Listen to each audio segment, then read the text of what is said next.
bênção estar aqui mais uma vez. Muito obrigada pelo convite, pela oportunidade do trabalho, mas principalmente pela oportunidade de divulgar a doutrina do Cristo Consolador. Quando a gente recebe um chamado, quando a gente recebe um convite, isso nos faz pesquisar, buscar, estudar, para que a gente possa, em momentos como esse, compartilhar a nossa interpretação, o nosso olhar diante do tempo. Bem, nesse momento, nós estamos clamando pela paz, estamos clamando pelo amor, estamos clamando pela união. E resolvi, na noite de hoje, trazer uma expoente muito importante da nossa doutrina espírita.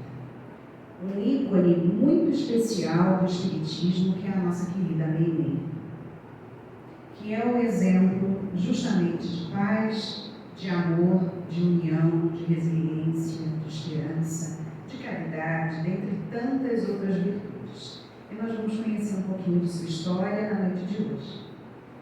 Existem muitos vultos espíritas, como por exemplo Caio Barchupel, Allan Kardec, Amélie Baudet, Manuel Filomeno de Miranda, Herculano Pires, Eurípides Barçanufo, Bezerra de Menezes, Amélia Rodrigues, Chico Xavier, dentre tantos outros.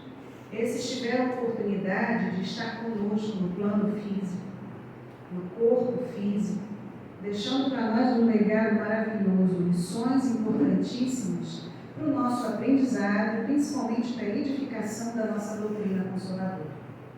E mesmo após o desencarne de todos eles continuam trazendo para nós muitos ensinamentos, fortificando a nossa religião, fortificando a nossa doutrina maravilhosa, progressista, que é a doutrina espírita.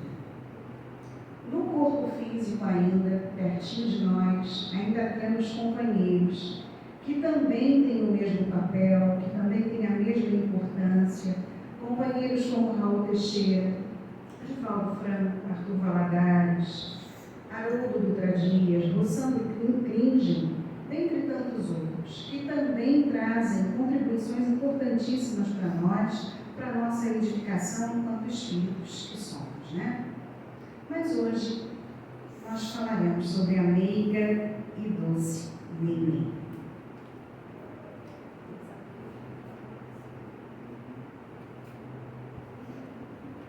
Antes de nós entrarmos propriamente no estudo e na biografia de Meimei, eu trago uma mensagem. Opa! Apertei alguma coisa ali que não deveria, talvez?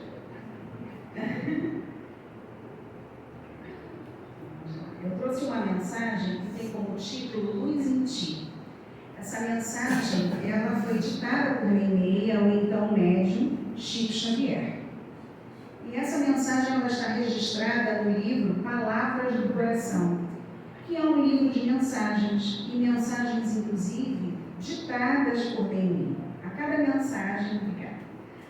mensagem que ela ditava, foi então criando esse livro que tem como título Palavras do Coração, e a mensagem é mais ou menos assim: Luz em Ti. É um tesouro inigualável, teu somente. Ninguém dispõe dele em teu lugar. Nas horas mais difíceis, pode gastá-lo sem preocupação. Quando alguém te fira, é capaz de revelar-te a grandeza da alma, no brilho do perdão. No momento em que os seres mais queridos, porventura, te abandonem, será parte luminosa de tua bênção. Ante os irmãos infelizes, é o teu cartão de paz e simpatia. Nos empreendimentos que te digam respeito ao próprio interesse, converte-se em passaporte para aquisições das vantagens que desejes usufruir. No relacionamento comum, transforma-se na chave para a formação das amizades fiéis. Na essência, é um investimento a teu próprio favor, que realizas sem o menor prejuízo. Esse tesouro é o teu sorriso, luz de Deus em ti mesmo, que nenhuma circunstância pode extinguir e que ninguém consegue arrebatar. O que nós conseguimos compreender com respeito a essa mensagem maravilhosa da nossa querida Meimei? Que cada um de nós possui uma luz. Todos Todos nós somos estrelas, possuímos luz própria. E sendo estrelas, fazemos parte de uma constelação. E essa constelação é a vida, é a existência. E nós somos especiais aos olhos de Deus, que são os olhos que tudo sabe, que tudo vê. Então, para Ele, nós somos muito importantes. Todos nós possuímos um tesouro. Que tesouro é esse? Que está guardadinho como se fosse num baú fechadinho a 7 chaves. É a nossa paz, é a nossa consciência, é o nosso discernimento, é o nosso sorriso, são as nossas escolhas, são as nossas virtudes pessoais. Que somente nós, apenas nós, somos responsáveis por elas. Então, se nós não tivermos todos esses tesouros guardadinhos nesse baú, dentro de nós, nada e ninguém poderá atingir. A não ser que nós abramos alguma brecha, uma portinha estreita que seja, mesmo que entreaberta. Se nós abrirmos essa brecha, uma avalanche de emoções, de sentimentos, de negatividade vai nos atingir e, como consequência, várias coisas poderão acontecer, inclusive algumas patologias como a ansiedade, como a depressão, como a síndrome do pânico, dentre tantas outras. Então, é aquela velha história de a cada manhã nós recebemos uma página em branco do livro da vida. Então, não é culpa do destino. Todas as nossas escolhas, nós somos responsáveis por cada uma delas. Sejam as positivas ou as negativas, somos nós que fazemos as nossas histórias acontecerem dia após dia. A cada amanhecer um novo capítulo. Então, o que nós queremos escrever para a nossa história, para mais um capítulo da nossa vida amanhã, domingo, dia 12 de novembro. Então, nós somos responsáveis por isso. Muitas das vezes a gente fica procurando perto de nós alguma solução, alguma explicação para problemas que estejam acontecendo conosco, alguma frustração, algum mal-estar, e se esquece de Deus, o Criador. Esquece de manter uma religiosidade. Esquece de manter uma fé inabalável, uma fé robustecida diante de toda e qualquer imagem, seja o Ser Supremo que for, Deus, Jesus, Buda. Uma crença, uma fé. Então, quando nós temos fé em algo que nos proporcione tranquilidade, paz interior e equilíbrio, tudo se torna mais fácil.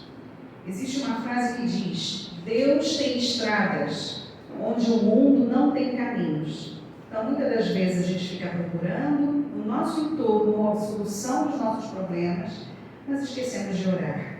E orar, fazer a oração é um grande medicamento para todos nós. Nos fortalece, nos equilibra, nos energiza.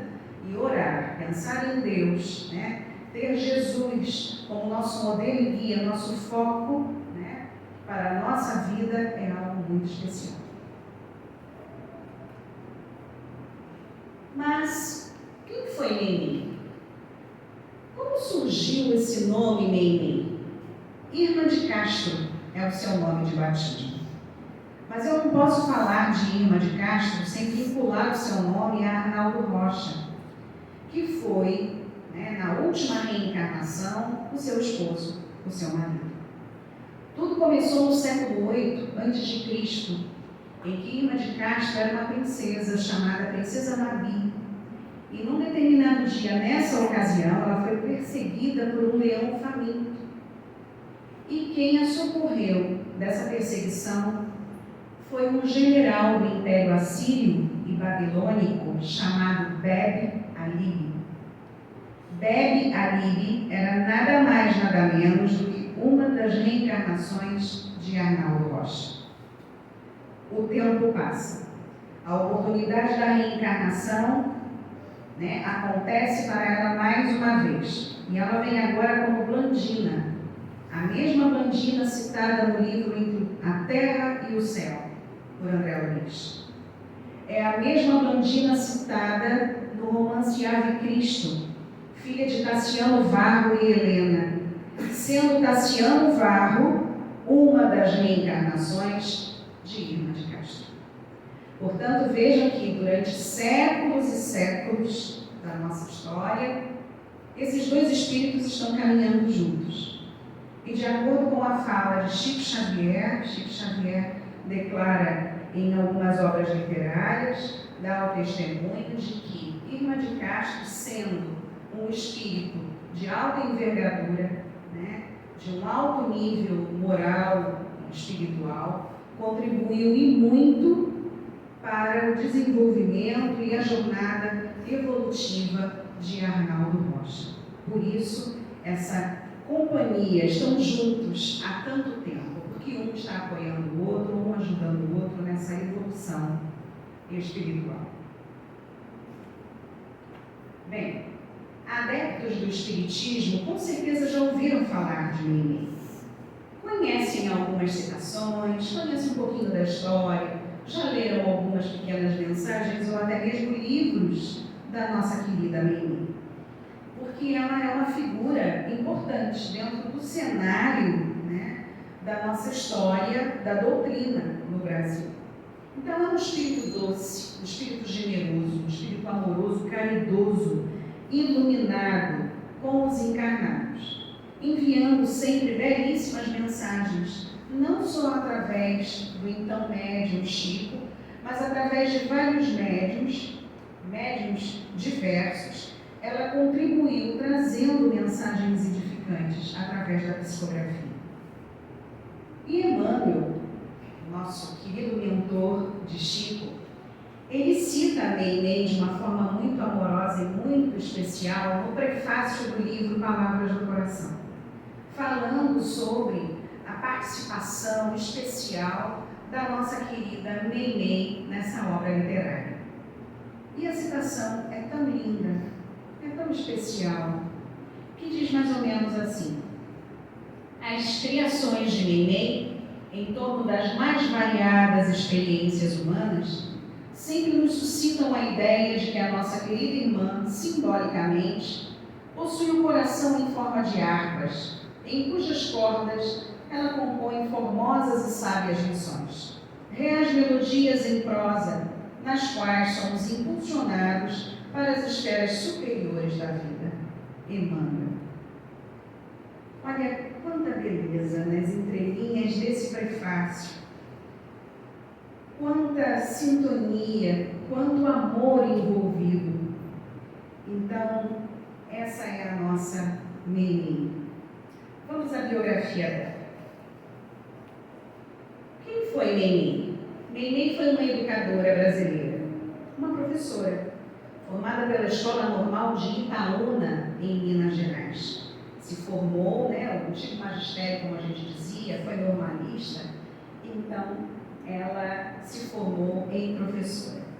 Ela nasceu na cidade de Mateus Leme, em Minas Gerais, no dia 22 de outubro de 1922. Se aqui estivesse, no mês passado, estaria fazendo 101 anos, e eu creio até que seria possível ela estar conosco, porque hoje em dia as pessoas estão tendo tanta longevidade, Então a gente está vendo aí tantas pessoas com mais de 100 anos, ela poderia sim estar conosco.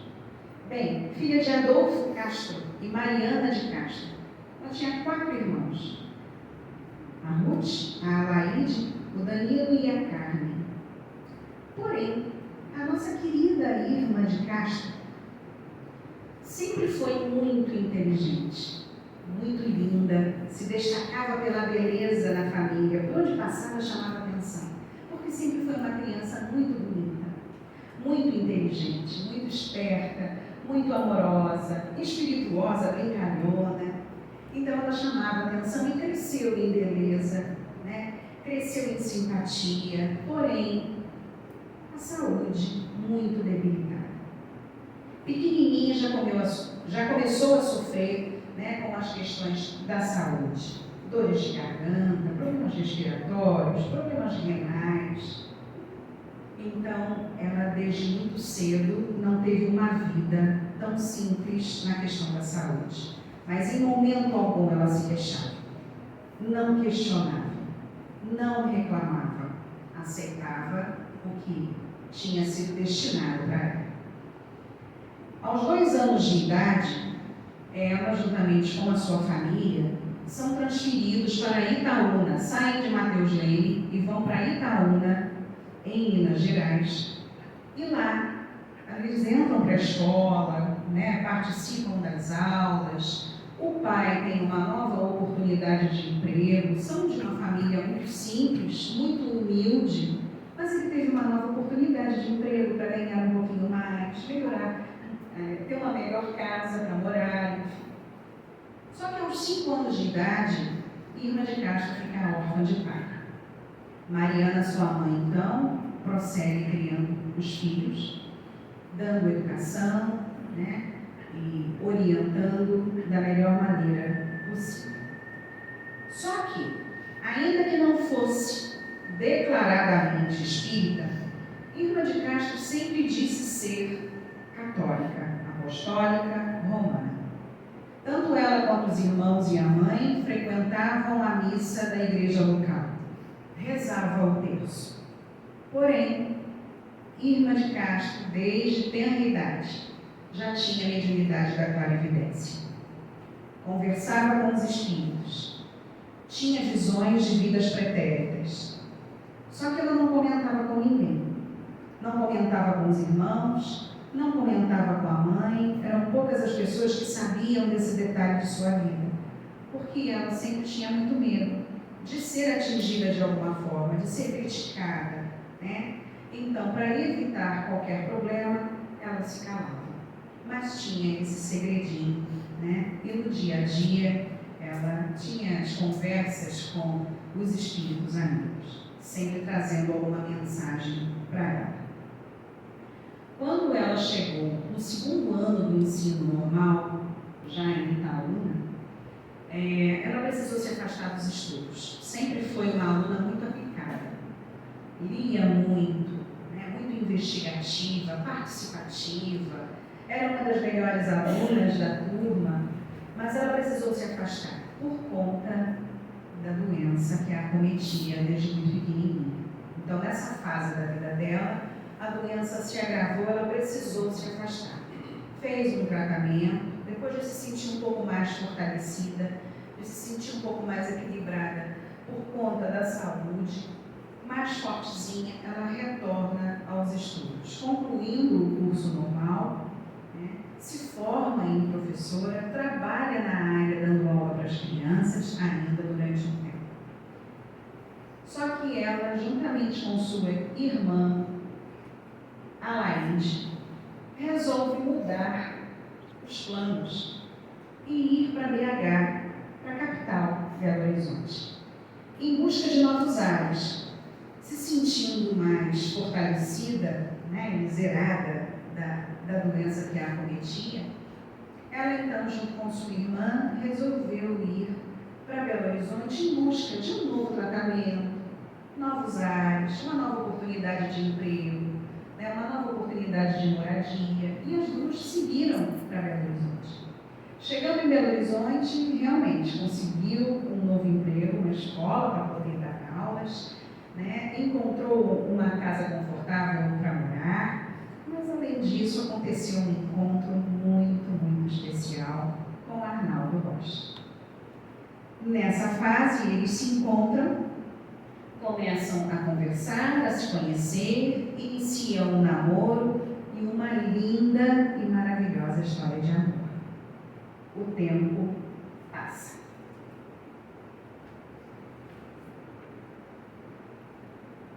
Irma de Castro, então, é pedida em casamento por Arnaldo Rocha. Aceita, claro, E no dia 10 de junho de 1942, ela se casa com Arnaldo, na igreja de São José, na Matriz de Belo Horizonte.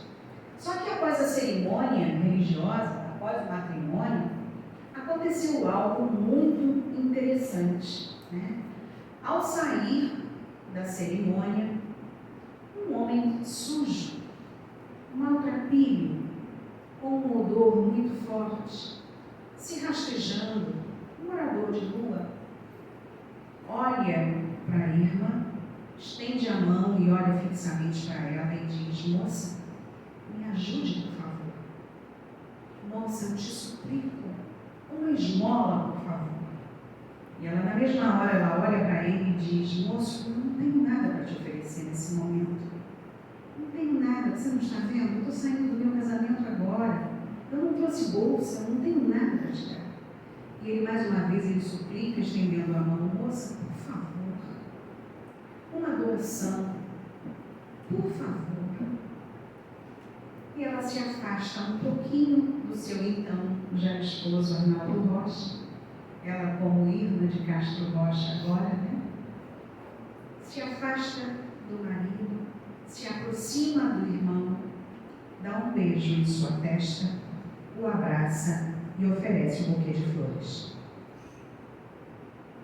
Todos que estavam ali, naquele cenário, ficaram impactados com o que viram, inclusive o seu esposo Arnaldo. Quem de nós aqui nesse salão, por exemplo, teria esse desprendimento de, no dia do seu casamento, agir dessa forma?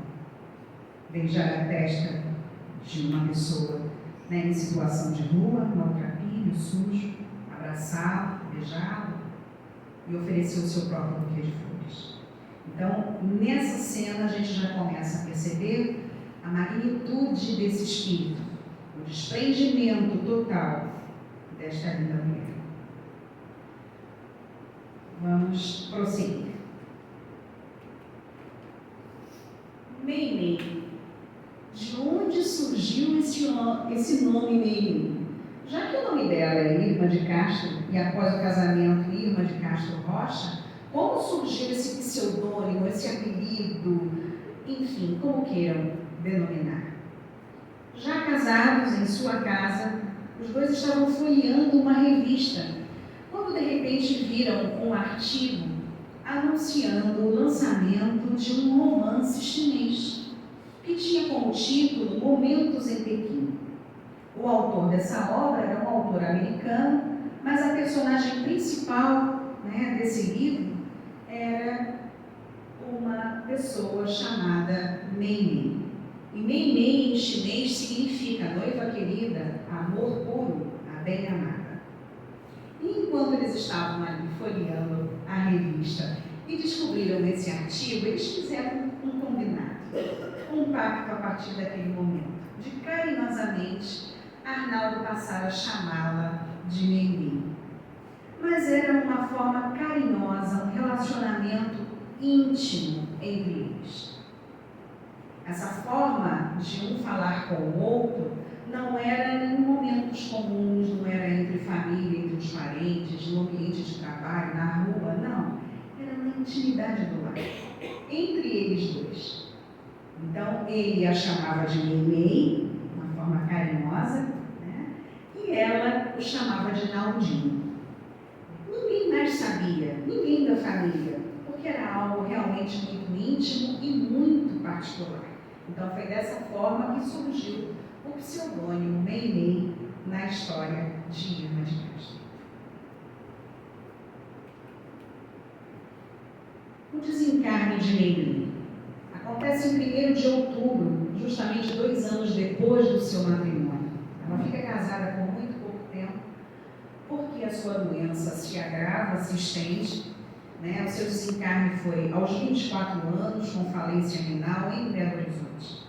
E a doença de Meimei, né, trouxe para ela muito sofrimento e a doença foi avassaladora, né, na ocasião do seu desencarne.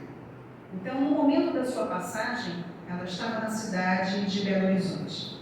Então, a doença que vitimou Meimei é decorrente de um problema, né, que acontecia com ela desde tenridade, desde muito pequenininha, como eu disse, ela sempre teve uma saúde muito frágil, né? Então já tinha problemas renais, problemas respiratórios, então já tinha uma dificuldade nas questões de saúde, né? Só que uma nefrite, que é uma inflamação que acontece nos túbulos renais e também no entorno dos rins, acometeu a nossa querida Meimei, agravando, né? E ela gradativamente foi também perdendo a visão, até que às vésperas do seu desenlace ela estava completamente cega, né? foi perdendo gradativamente a sua visão e em 1946, então, as complicações foram se agravando ainda mais, levando ao seu desencarne. Nossa querida Meimei sempre desejou ser mãe. Sempre. Sempre desejou ter a casa cheia de crianças, ter muitos filhos correndo dentro de casa. Quando a gente olha assim para uma imagem cheia de bebês, vem imediatamente um sorriso no nosso rosto, né? Porque é o sinônimo de esperança, é o sinônimo de alegria, é o sinônimo do renovo. Então a gente sempre fica estimulado em ver as crianças. E a nossa querida Meimei sempre desejou ser mãe, mas pelo fato de ter ficado casada apenas por 2 anos e por ter a saúde muito frágil, não foi aconselhável que ela gestasse um bebê. Não iria suportar, seria muito difícil para ela conduzir uma gestação até o final. Mas, ainda assim, o seu sonho foi realizado, porque ela se casou com o homem de sua vida, um homem apaixonante, que sempre a respeitou, que sempre a amou, que sempre a tratou com muito cuidado, com muito carinho, com muito respeito, que foi Arnaldo Rocha. Só que Arnaldo Rocha, não sei se vocês sabem, mas sempre foi um homem muito materialista, incauto e ateu. Arnaldo Rocha era ateu. E quando ele chegava em casa, ele sempre encontrava a Meimei conversando, como se estivesse conversando realmente com alguém, e a gente sabe que estava, mas ele ficava espantado com aquela situação. Então, se vocês tiverem oportunidade, depois deem uma olhadinha no YouTube. No YouTube tem várias entrevistas de Arnaldo Rocha contando algumas curiosidades da forma como ele vivia, né, da convivência dele com a Meimei enquanto casados. E uma dessas curiosidades eu trago para vocês hoje. Que uma das vezes que ele chega do trabalho, ele senta ao lado de Meimei, e Meimei imediatamente diz: meu bem, cuidado, você está sentado em cima do nosso príncipezinho. Então, se fazendo referência à criança que a acompanhava em casa em todos os momentos. No quarto, na sala, na cozinha, na área de serviço, e ela conversava com aquela criança. Então, vamos prosseguir. O dia da desencarnação de Meimei. Aí nessa imagem nós temos a fisiologia renal e, como eu disse anteriormente, Meimei ela sofria com a doença, né, nos rins desde criança. E logo após o seu casamento com Arnaldo, ela foi justamente acometida por essa nefrite, que é justamente uma inflamação nos túbulos renais e nos tecidos que envolvem os rins. Então essa inflamação ela foi se agravando, levando ao seu desencarne. Ela teve problemas também respiratórios, ela teve problemas na visão, que gradativamente ela foi perdendo a visão, mas mesmo assim, antes do seu desencarne, ela já completamente cega, ela continuava a ter a visão dos espíritos. E um dos espíritos que aparecia para ela, conversava com ela com mais frequência, dando sempre muito conforto e recadinhos edificantes, era sua avó, dizendo: minha querida, calma, em breve eu estarei vindo te buscar. Então, provavelmente, ela já estava sendo preparada. E como eu disse anteriormente, sem se queixar. Mesmo com a saúde abalada, com a saúde frágil, em momento algum ela se queixava, ela reclamava de dor, de mal-estar, né? Reclamava ou questionava o porquê da sua situação. Sendo que, no dia 1º de outubro, na madrugada de 1º de outubro, ela acorda passando muito mal, se sentindo muito mal e vomitando sangue. Né? E esses vômitos eram por conta de um edema agudo no pulmão. Arnaldo corre em busca de socorro, em busca de um médico para poder atendê-la.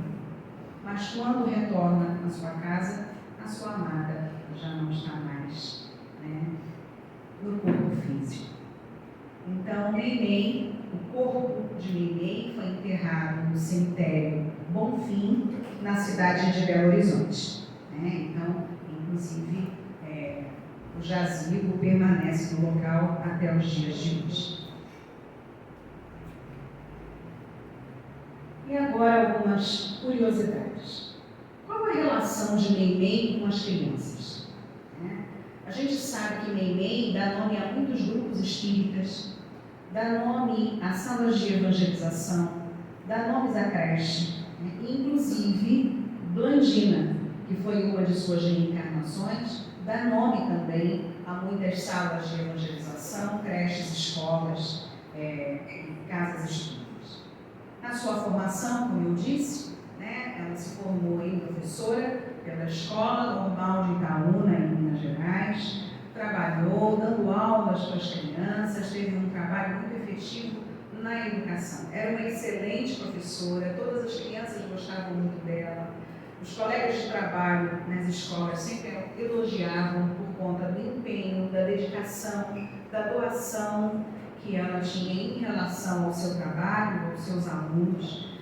Então, ela sempre foi muito especial. Então, esse desejo dela ser mãe, que nunca foi alcançado, de acordo com a sua vontade mais verdadeira, por conta da sua breve partida, e do seu desenlace, após 2 anos de casamento, não foi problema. Não foi nenhum empecilho para que ela pudesse fazer um trabalho com gênero.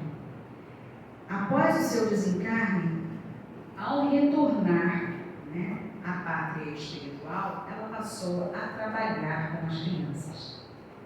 Então, ela tem uma responsabilidade muito grande atualmente na cidade do Nosso Lar, recepcionando as crianças e adolescentes, orientando, acolhendo, como uma verdadeira professora, como uma enfermeira, curando as dores da alma, cuidando das dores daquele ser que está chegando na esfera espiritual.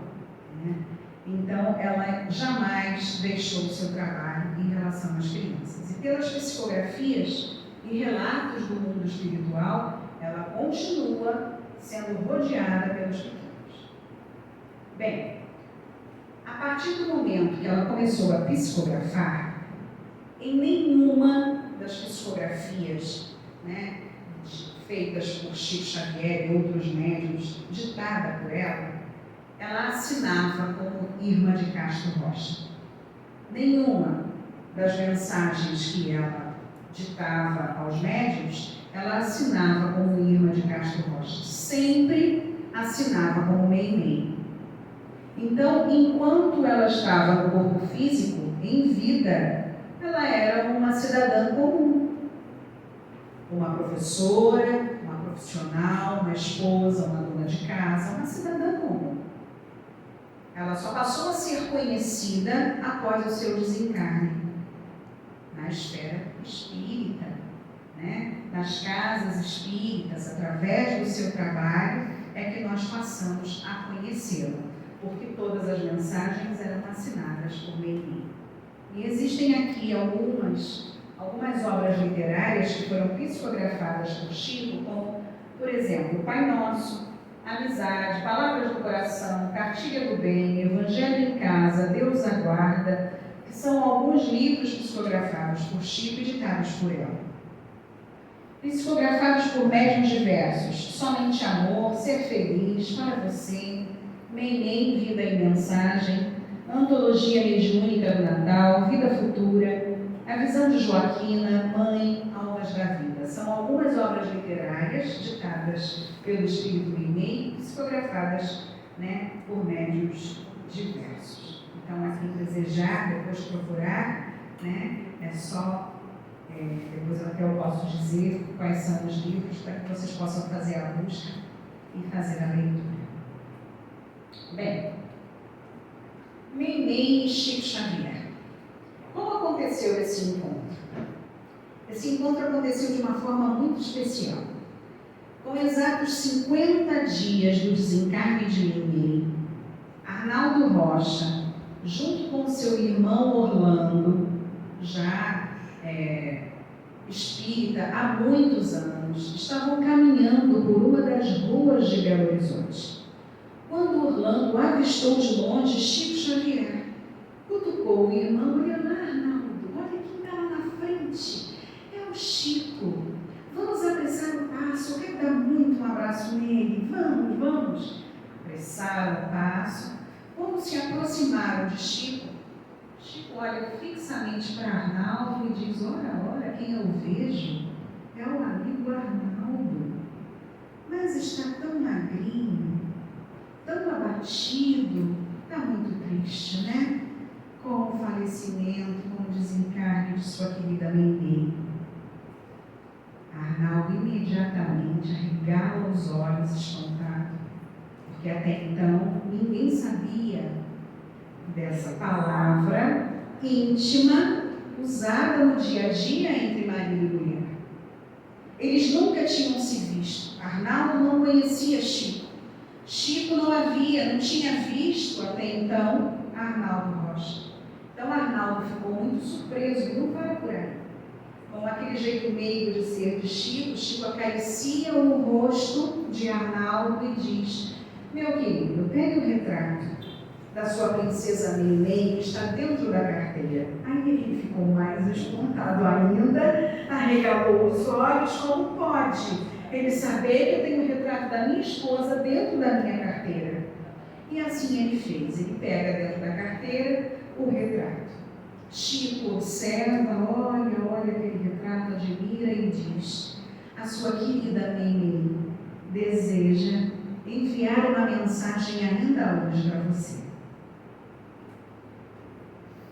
Como eu disse, Arnaldo, materialista, incauto e ateu. Naquela mesma noite, há um encontro numa casa de amigos. É feita uma pequena reunião, espírita, na casa dessa família.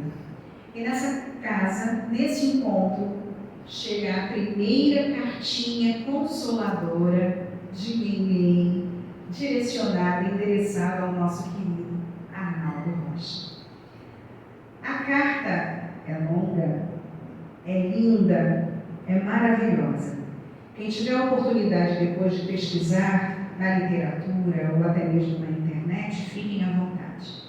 Mas para eu deixar assim, um gostinho, um saborzinho de quero mais, eu trouxe 3 parágrafos para ler para vocês perceberem a magnitude desse espírito, a linguagem usada, o quão maravilhosa ela foi nesse primeiro recadinho, nessa primeira cartinha consoladora ao seu amado Naldinho.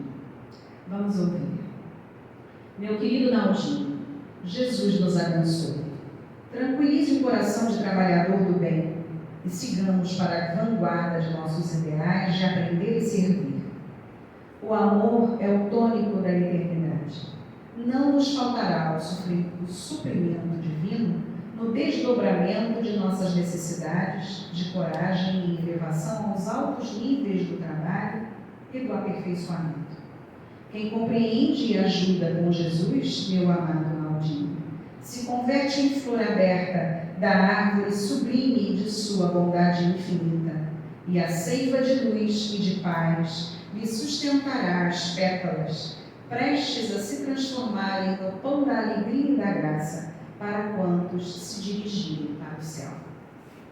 Os 3 primeiros parágrafos da primeira cartinha consoladora após 50 dias do desencarne de Meimei.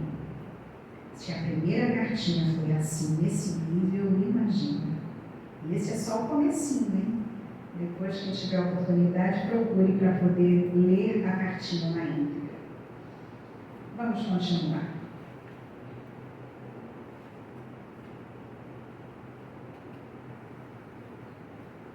Chico fez algumas revelações. Posteriormente, Chico, conversando com amigos mais próximos, revelou que Meimei era uma das reencarnações, justamente de Blandina. A mesma Blandina citada nos capítulos 9 e 10 do livro Entre a Terra e o Céu, por André Luiz. A mesma Blandina citada no romance Ave Cristo. A mesma Blandina, filha de Cassiano Varro e Helena.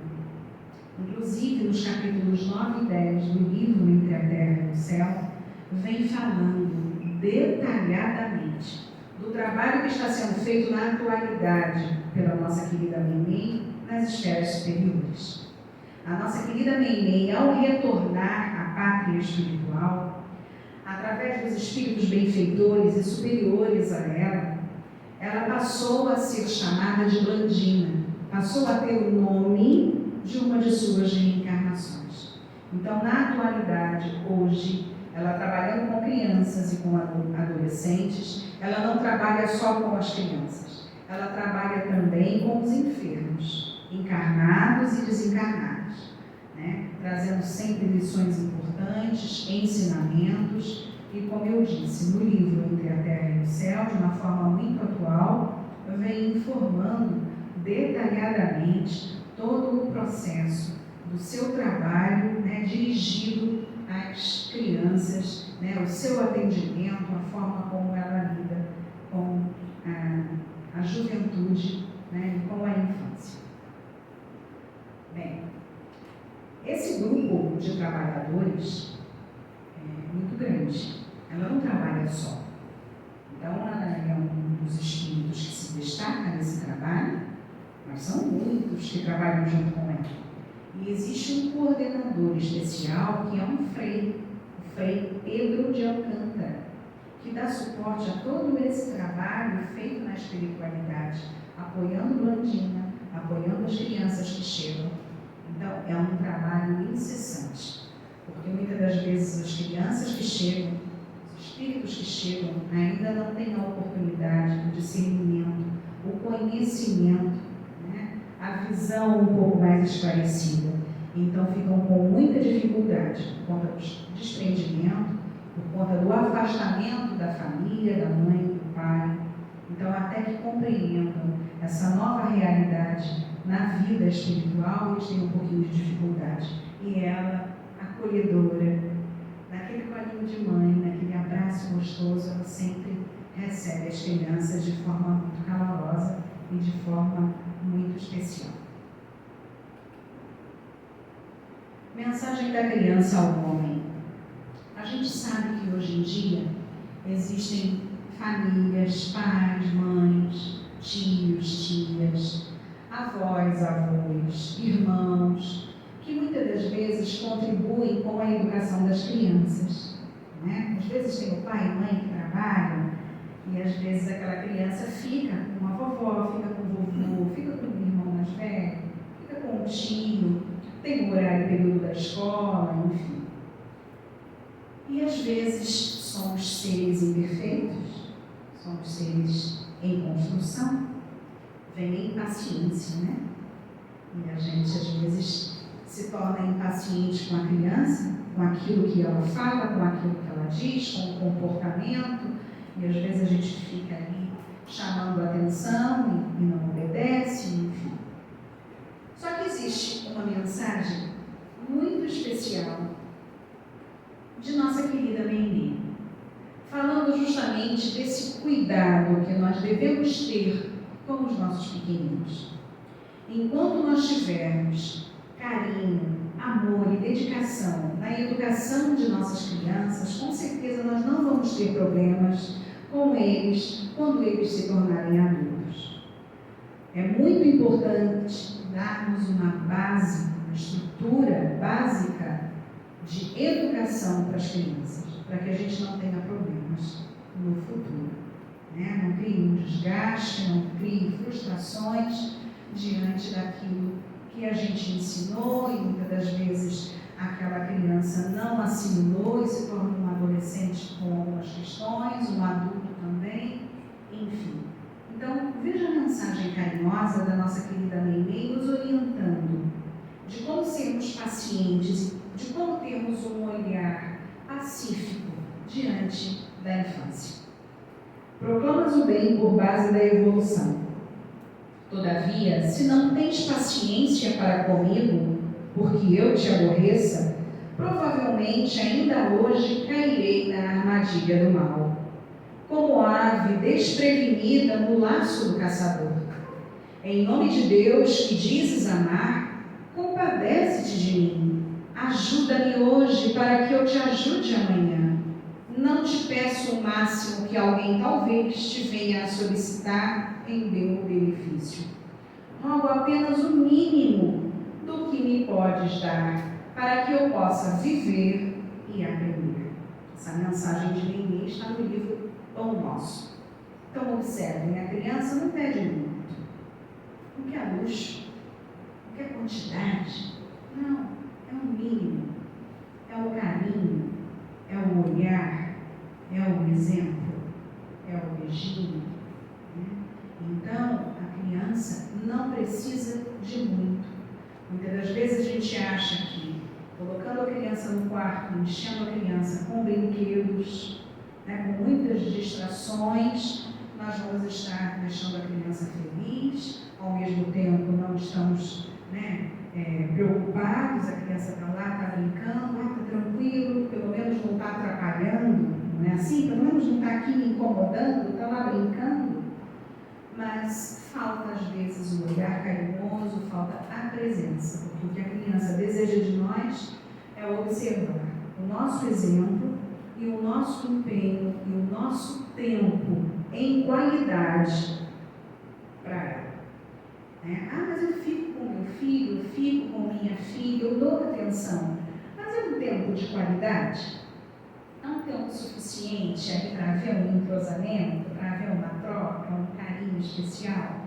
Então que a gente possa refletir sobre isso, porque eles precisam da gente, para que a gente não tenha lá adiante preocupações com esses seres especiais na nossa vida, Bem, dedicação de Arnaldo Rocha aos trabalhos espirituais. Bem, como pode Arnaldo Rocha agora fazer parte dos trabalhos espirituais?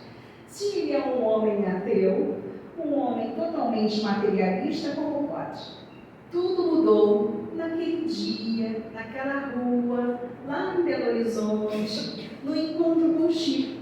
Aquele dia foi um divisor de águas na vida de Arnaldo Rocha. Ele passou a acreditar na espiritualidade. Ele passou a acreditar em Chico. Ele passou a acreditar nas mensagens recebidas pela sua amada esposa Neemê. E eles fizeram um trabalho de parceria durante muitos anos. Arnaldo Rocha foi parceiro de Chico durante muito tempo, nos trabalhos, nos estudos, nas atividades todas que Chico fazia, Arnaldo estava próximo, contribuindo bastante. E ao se aproximar do Espiritismo, Arnaldo ele foi alertado pelo Espírito Emmanuel, por meio de Chico, para se dedicar aos espíritos menos privilegiados, aqueles menos favorecidos, aqueles espíritos perturbados. Então foram aproximadamente 2 anos que Arnaldo fez esse trabalho com maior empenho, dedicado a esses irmãos menos beneficiados, E também estudando bastante, que fez com que mudasse completamente o seu pensamento, os seus valores morais, a sua crença, passou a ser espírita e a fazer parte desse trabalho grandioso da história de Chico, que todos nós aqui, acredito, na sua grande maioria, conheçam. Então, desde então, ele, sendo já espírita, ele resolve homenagear sua esposa, abrindo o primeiro grupo espírita Neemê. Ele foi o fundador da primeira casa espírita com o nome da sua amada esposa. E todos os médiuns, trabalhadores desse grupo espírita Neemê, sempre revelam que ela está presente. Existem algumas manifestações em diferentes momentos que ela se apresenta para os clarividentes sempre com uma roupa branca, como se estivesse vestida de noiva, sempre muito iluminada, e no local onde ela se manifesta, ela deixa um odor muito agradável de flores. É sempre muito especial a manifestação da nossa querida Neemê. O grupo espírita Neemê permanece no local até hoje e é muito frequentado, pelas pessoas, pelos espíritas que que conhecem a doutrina, que fazem parte da doutrina. Mas, como foi que aconteceu essa formação do grupo Meio-Meio? De que maneira? Foi do nada? Como foi que Arnaldo quis, então, criar, fundar essa casa? Ele foi sentindo no seu íntimo, né, diante de algumas intuições, a necessidade de colocar em prática tudo aquilo que ele estava aprendendo, dele colocar em prática as atividades doutrinárias dentro de uma casa espírita e de homenagear a sua esposa, né, que frequentemente estava enviando mensagens edificantes de estímulo, né, de autoajuda. Ela sempre teve na verdade, ela sempre tem em suas mensagens um perfil de autoajuda, de incentivo, de motivação às pessoas. Né? Sempre com muita calma, sempre com muita serenidade, trazendo mensagens edificantes para todos. E não foi diferente com a Arnaldo, ainda mais com essa proximidade. Ela sempre trazendo, então, carinhosamente, mensagens especiais para ele. Mas a história, ela está contada no prefácio do livro Instruções Psicofônicas de 1956. No prefácio desse livro, uma das mensagens contidas no livro, chamado Em Busca do Mestre, foi recebida na noite de 18 de março de 1954. Trazia ensinamentos de Meimei em forma de poema evangélico. E a mensagem é a seguinte: foi a partir desse trechinho, desse poema evangélico, que deu aquele start no nosso querido Arnaldo Rocha, para que ele tomasse a decisão de abrir um grupo espírita, né, e fazer acontecer a doutrina. Aos ouvidos da alma atormentada, que lhe pedia a comunhão com Jesus, respondeu generoso o mensageiro celestial: sim, em verdade reconheces no Cristo o Senhor, mas não te dispões a servi-lo. Chamas por ele como sendo a sua compaixão. Todavia, ainda te acomodas com a maldade. Então ele percebeu que o tempo tinha pressa. Na verdade, o tempo urge. Ele não poderia, em momento algum, ficar esperando, na expectativa, as coisas acontecendo e sem fazer nada. Não, vamos colocar em prática as atividades que eu aprendi, as orientações que Meimei vem trazendo para nós, para que a gente possa, de alguma forma, elucidar, né, as lições do Evangelho. O nosso querido Arnaldo Rocha desencarna aos 90 anos, em 2012, no dia 29 de outubro. Mas deixou uma grande história. Existem vários relatos, como eu disse, inclusive no YouTube, entrevistas dele, né, falando de curiosidades, do aprendizado, da evolução que ele teve nessa jornada espírita, diante da vida que ele teve com o amigo Chico, com o trabalho feito no grupo espírita Meimei, enfim, trouxe para nós, deixou também para nós um grande legado, né?